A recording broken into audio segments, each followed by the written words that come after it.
El diario El País titula hoy: el comisionado de cárceles ve situación límite, advierten que falta dinero y que hay hacinamiento. Esto se desprende de un documento de trabajo que presentaron en las últimas horas el comisionado parlamentario para el sistema carcelario o penitenciario, como se le dice ahora, y la Institución Nacional de Derechos Humanos y Defensoría del Pueblo.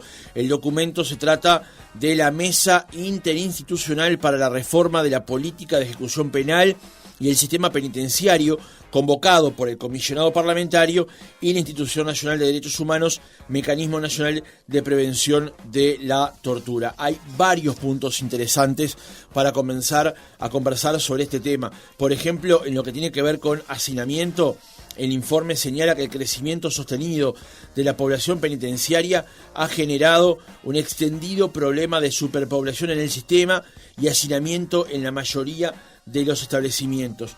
Con respecto al tema de derechos humanos y prevención de la violencia, en el monitoreo de la vida en las cárceles se ha observado diversas vulneraciones de derechos en las condiciones de vida de las personas privadas de libertad.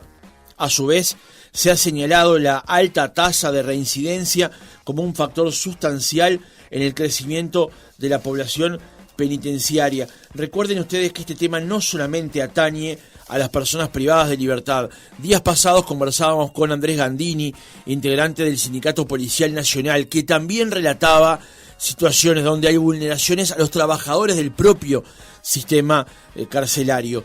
¿Por qué se llega a esta situación límite? ¿Cuál es el escenario, la foto completa del sistema? Estamos en comunicación ahora con María Jimena Fernández, presidenta de la Institución Nacional de Derechos Humanos y Defensoría del Pueblo. Fernández, ¿cómo le va? Buenos días. Hola, buen día, ¿cómo están? Muy bien, muchas gracias por atendernos. Por favor. En primer lugar, ¿cómo surge el trabajo? ¿Cómo surge la iniciativa de llevar adelante esta radiografía del sistema penitenciario? El trabajo surgió, no sé si ustedes recuerdan, en la noche del 28 al 29 de diciembre del año pasado. Murieron en el módulo 4 del CONCAR en situaciones de agresión 6 jóvenes murieron quemados. En ese momento, la institución que representa, la Institución Nacional de Derechos Humanos, específicamente el Mecanismo Nacional de Prevención de la Tortura, tomamos contacto con el comisionado parlamentario diciendo que creíamos que era momento de tratar de hacer algo en forma conjunta. En aquel momento lo que hicimos, lo primero fue sacar un comunicado conjunto y hacer una conferencia de prensa, y nos comprometimos ese día, que era principios de enero de este año, a armar una mesa, convocar a todas las partes alrededor de una mesa, a intentar ponernos de acuerdo y levantar, digamos, los consensos sobre hacia dónde tiene que ir la reforma.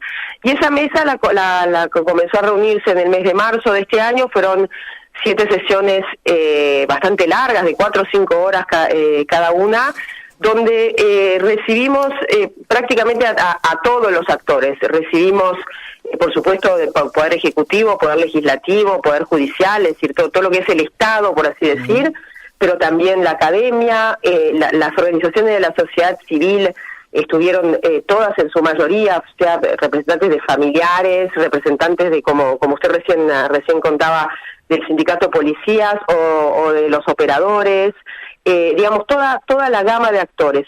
Y tratamos de reflexionar y de llegar a un cierto número de conclusiones básicas para compartir.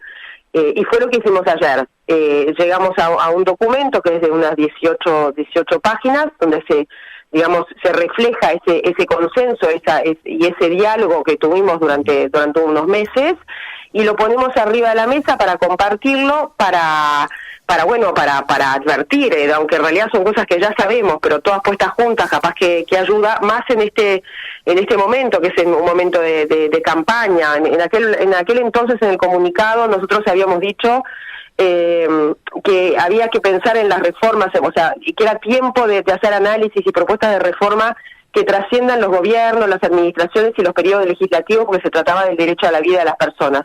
Y bueno, eso es un poco lo que hicimos. Fuimos acobijados además por el Parlamento, y creemos que simbólicamente también la conferencia de prensa de ayer fue importante, porque eran las dos instituciones, sí, pero era también acompañándonos la presidenta de la Asamblea General, Beatriz Argimón, y la presidenta de la Cámara de Representantes, Ana Olivera, lo que habla de ciertos consensos. Uh-huh.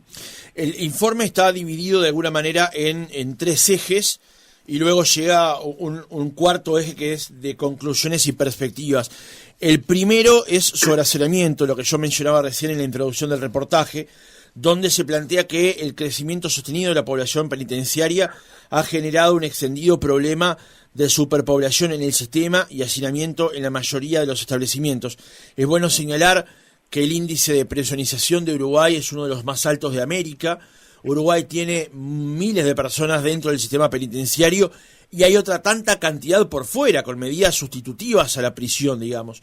¿Qué es lo que advierten ustedes con el tema del hacinamiento, de la cantidad de plazas disponibles por cárceles en nuestro país? Bueno, a ver, si hay un tema que tener en cuenta al momento de hablar de reforma y de que realmente el sistema pueda cumplir con su objetivo, que es el de la rehabilitación, al fin y al cabo, es decir, que no vuelva a suceder que la persona cometa un delito, es el del hacinamiento. Si usted, por principio, está en cárceles donde están el número de personas que están en esa cárcel está totalmente sobredimensionado, es muy difícil hablar de rehabilitación. Y a partir de ahí también es muy difícil hablar de un proceso de reintegración desde el inicio mismo de la sanción penitenciaria, que es lo que debiera ser. Entonces, la principal conclusión, si tenemos que tomar una sola, la principal conclusión del informe es que el tema del hacinamiento tiene que ser el primero a ser atacado, y que no puede pasar su solución, por lo menos es lo que concluimos, no puede pasar por la construcción de nuevas cárceles. Porque si no, y era un poco lo que decíamos también allá en la conferencia de prensa, es el no acabar. Si se crean nuevas plazas, al crearse nuevas plazas también eso supone presupuesto, supone contratación de personas, y si eso no sucede, supone aún mayores dificultades. Entonces, bueno, la conclusión es, no ese es el camino. Notoriamente, históricamente Uruguay viene creciendo la población carcelaria y notoriamente no es el camino. El camino que se marca desde este informe es el de las medidas alternativas. Que las medidas alternativas a veces en términos de opinión pública parece que fuera menos grave que estar en la cárcel. No es así, es una medida de privación de libertad con otra, pero que demuestra, y las experiencias también en el exterior lo demuestran, que es un camino a tomar, que es un camino que en términos de rehabilitación también es muy bueno, y hasta en términos presupuestarios es bueno. Entonces, básicamente, esa es la primera gran conclusión. El hacinamiento no para de crecer, eso tiene consecuencias en términos de infraestructura, en términos de todos los derechos, en términos de infraestructura, en términos de salud, por supuesto, en términos hasta de ocio, es decir, cuando una población es tan grande en una cárcel y los funcionarios, o sea, la cantidad de funcionarios no crece, las horas de patio van a verse reducidas, la cantidad de horas, se entiende, la cantidad de actividades a las que puede acceder la persona se van a ver reducidas, y así no hay rehabilitación que valga. Uh-huh. Ustedes de hecho plantean en el punto C del primer núcleo de asuntos, digamos, que tiene que ver con el hacinamiento, que la evidencia demuestra que el encarcelamiento no reduce por sí solo el delito y a su vez puede tener efectos criminogénicos, por lo que es necesario que se realice una reforma estructural al respecto. Al pensar en esta reforma del sistema de ejecución penal, será necesario concatenarlo con el sistema penal y prestar atención a las diferentes culturas organizacionales, los discursos, los símbolos, las prácticas, las instituciones que lo conforman. Este sistema de ejecución penal deberá tener, como el resto de las políticas de Estado, planificación y sustentabilidad, metas de mediano y largo plazo, racionalización de recursos y datos confiables y transparentes que permitan medir resultados. La próxima pregunta apunta a Fernández a eso que usted decía recién, que no necesariamente un índice de mayor seguridad es que haya más personas presas. ¿Cómo cambiar esa cultura cuando la gente en general, cuando nosotros, y voy a hablar ahora en la primera persona del plural, pensamos que estamos más seguros cuando hay más gente presa? Lo que usted está planteando es un desafío sin lugar a dudas importante, que es el necesario cambio cultural en la ciudadanía, que comprenda que en Uruguay toda persona presa un día sale, la cadena perpetua en Uruguay no existe y esperemos que siga siendo así. Esa persona sale, así que ya no hablemos desde un punto de vista de derechos, que es desde el que yo hablo, ¿no? Pero digamos desde un punto de vista absolutamente pragmático y desde un ciudadano. Esa persona que está en la cárcel en esas condiciones va a salir y es conveniente que salga rehabilitado, porque si no para la propia ciudadanía va a ser una dificultad. Entonces, ¿qué es lo que planteamos como en este documento, como digamos grandes ejes de esa reforma que es necesaria para toda la ciudadanía y para justamente abatir las tasas de violencia? Digamos, va como en círculos concéntricos, lo pusimos en 3 ejes, pero en realidad va como en círculos concéntricos. Lo primero, digamos, los 2 ejes transversales importantes son que necesitamos, y va en el orden de exactamente el punto que usted leyó, necesitamos que se diseñe un plan de modernización sólido, que sea sólido, que tenga justamente sus objetivos, sus indicadores, su modalidad de gestión, de forma tal que se puedan definir los recursos necesarios y si necesario que sea de forma escalable, no todo junto, pero los recursos necesarios. Punto 1, por lo tanto, un plan de modernización sólido. Punto 2, hay una cierta unanimidad sobre la necesidad de que el INR, el Instituto Nacional de Rehabilitación, que es el organismo que se ocupa de digamos, la gestión de las cárceles y que hoy en día depende del Ministerio del Interior, sea un organismo autónomo. Algunos lo ponen bajo la égida de un Ministerio de Justicia, otros, pero lo importante es que sea autónomo, que tenga una gestión fuerte, en el orden de lo que usted dijo, con personas mucho más capacitadas. Hoy en día lo están siendo, pero mucho más capacitadas y sobre todo con reconocimiento.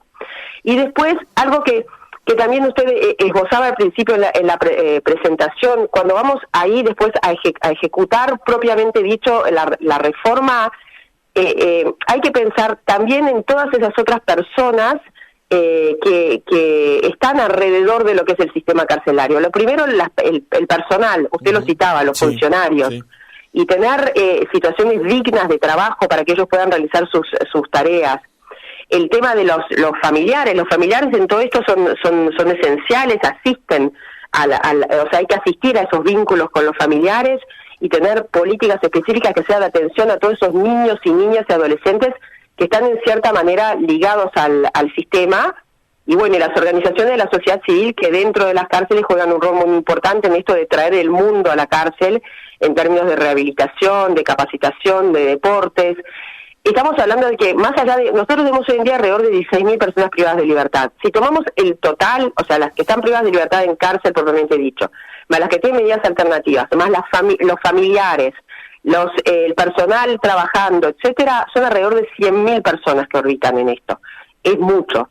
Y después está las reformas que hay que hacer a nivel propiamente dicho de la cárcel. Hablamos de hacinamiento con usted recién, es una primer gran línea, pero también tenemos que hablar de salud, que tiene que ser claramente reforzada y profundizada. El acceso a la salud hoy en día no es bastante, digamos, no quisiera débil en las cárceles. Todo el tema de la necesidad de que haya un muy fuerte programa nacional de atención al consumo problemático de drogas, que es el que lleva a muchas personas a terminar en la cárcel.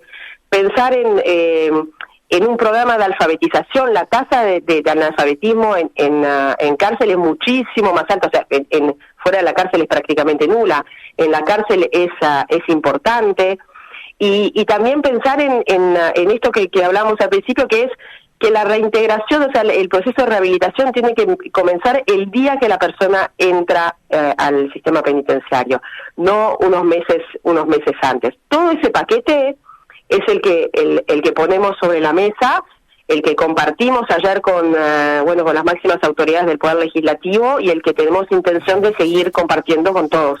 Una última pregunta sobre el tema del hacinamiento, Fernández, porque muchos de los que nos están escuchando pueden plantearse que, bueno, si no construimos más cárceles y la tasa de prisionización, o sea, la cantidad de personas que la justicia manda a prisión sigue subiendo, más allá de que apliquemos también, como en el otro brazo de la tenaza, medidas que vayan buscando menos prisionización, igualmente el nivel de hacinamiento va a subir. Y ahí le sumo otra pregunta. ¿Es recomendable tamaño de cárceles como el que se hizo en Punta de Rieles, con esa cantidad de privados de libertad juntos, o es mejor ir a sistemas donde haya menos cantidad de reclusos por unidad? Bueno, en el punto 1, al día de hoy estaríamos necesitando que se construya simplemente por los niveles en que va progresando la cantidad de personas privadas de libertad, al día de hoy unas 5 o 6 cárceles.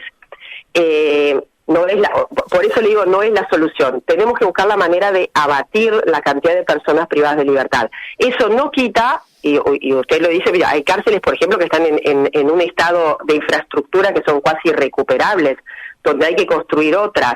Una cosa no quita la otra. Lo importante es, digamos, la visión. La visión tiene que ser ir hacia, no continuar con el crecimiento, sino ir hacia medidas alternativas. En cuanto al tamaño de las cárceles, el ideal son cárceles más pequeñas, con menos cantidad de personas, y hacia ahí se debe tender en la medida de lo posible. Eso está comprobado, es así. Con respecto al tema de derechos humanos, ustedes señalan en el punto 2 que en el monitoreo que se han realizado en las cárceles de nuestro país, y como ya lo había dicho en su momento Manfred Novak, el relator de derechos humanos de la ONU cuando vino a Uruguay, las condiciones de las personas privadas de libertad, se advierten allí distintas vulneraciones a los derechos humanos. ¿Cuáles son? A ver, primero, vale acotar que existen cárceles donde tales vulneraciones no suceden. Ahora bien, sí hay muchas en las que sí. ¿Qué tipo de vulneración estamos hablando? Bueno, la primera evidente es la que parte del tema del hacinamiento, o sea, el derecho a un espacio mínimo que en muchos casos no lo tienen. La vulneración a la vulnerabilidad en términos de derecho a la salud, el acceso a la salud, sea por acceso tanto, digamos, salud general como lo que es atención en salud mental, que es un tema muy importante dentro de las cárceles y a los cuales no se accede con facilidad, o el tema del tratamiento por las drogas, donde tampoco se accede con facilidad. Por eso planteamos hacer programas específicos.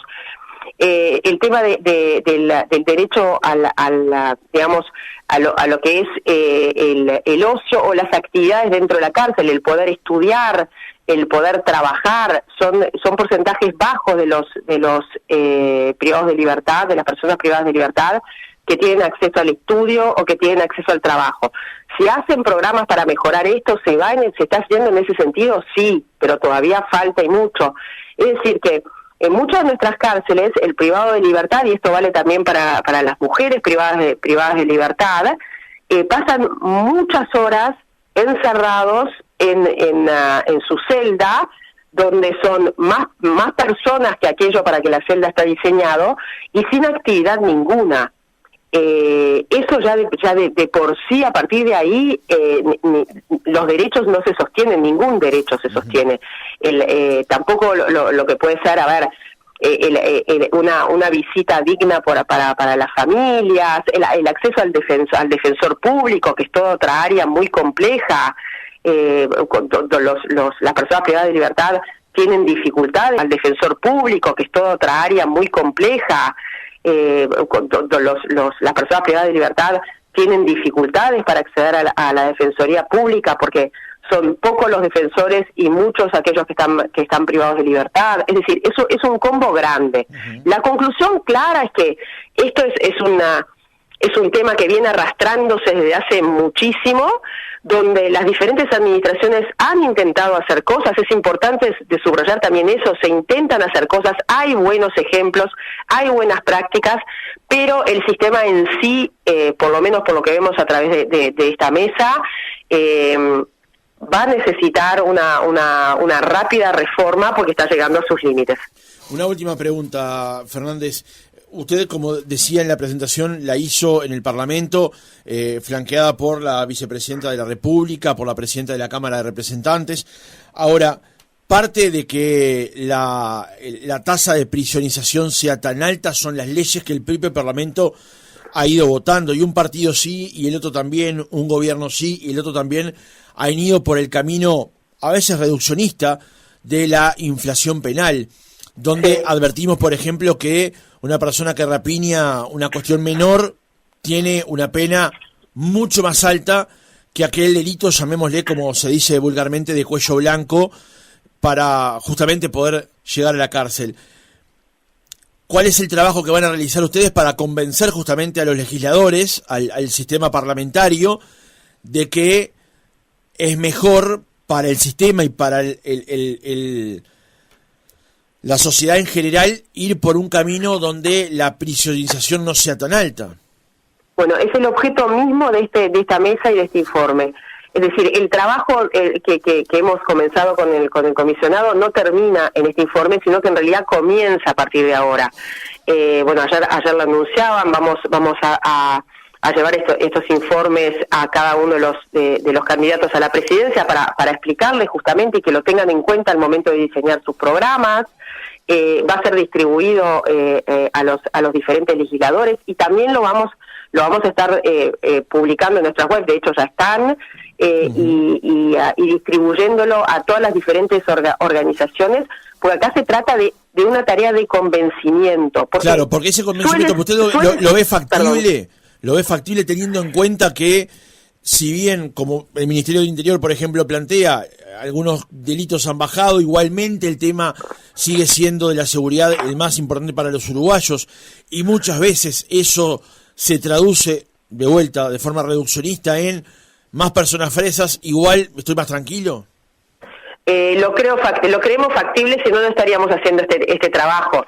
Sí puede ser que sea algo de un convencimiento de mediano plazo, que hay que seguir como otros temas que fueron de a poco cambiando. A ver, hace 10 años nadie hablaba de medio ambiente, por decir algo, o hace 20 años el tema de perspectiva de género no estaba tan planteado. Bueno, hay que seguir, demostrar que es mucho más eficiente, hay otros sistemas mucho más eficientes que lo punitivista, que el seguir aumentando la cantidad de personas privadas de libertad, que eso no conduce a lo que la gente busca, a lo que la ciudadanía busca, que es a mayor seguridad, y bueno, y seguiremos insistiendo como lo estamos haciendo hasta que se comprenda. María Jimena Fernández, presidenta de la Institución Nacional de Derechos Humanos, gracias por haber estado otra mañana con nosotros. Le agradezco muchísimo a ustedes.